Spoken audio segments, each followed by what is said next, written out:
how we might use this as part of our strategy refresh. So we're in a position where we'll start to look at our kind of strategy, and wanting to possibly use this as part of that. So I'm really intrigued by this idea of using the cards for a strategic refresh, mainly because I hadn't thought about that before.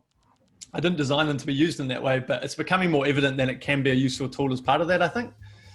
Especially if you think about the dual purposes of the game, you can use the emotional culture deck as an external audiences, for stakeholder discussions, right?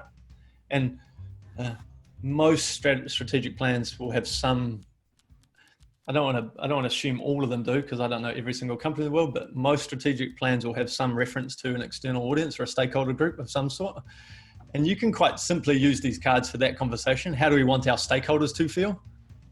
However you define stakeholders, that could be your customers, it could be your internal partners, it could be volunteers, whoever that might be, or it might be all of them.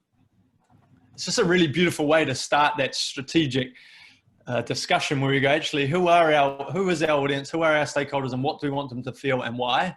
And then that becomes a really, I think it would become a really core tenet to then the other strategic discussions you could have. So that in its simplest form, I think would be a really interesting part of your strategic planning.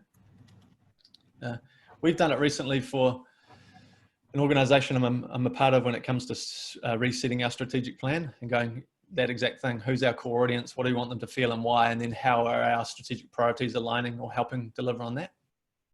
So that's certainly one aspect of it that you could start to use, which is I'm not sure if it's that obvious in the game or how we talk about it that it can be used in that way.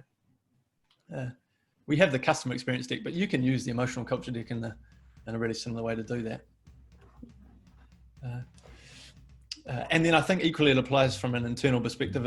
If your strategic plan, I'm hoping might have some sort of, it may have some sort of connection to how your people are going to deliver on it.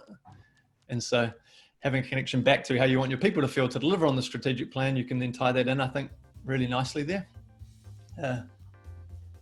Just interesting, I'm not sure if this is that related to it, but it reminds me of a conversation. One of our pro elephant riders sent a message in our channel yesterday saying he's been using it at his church.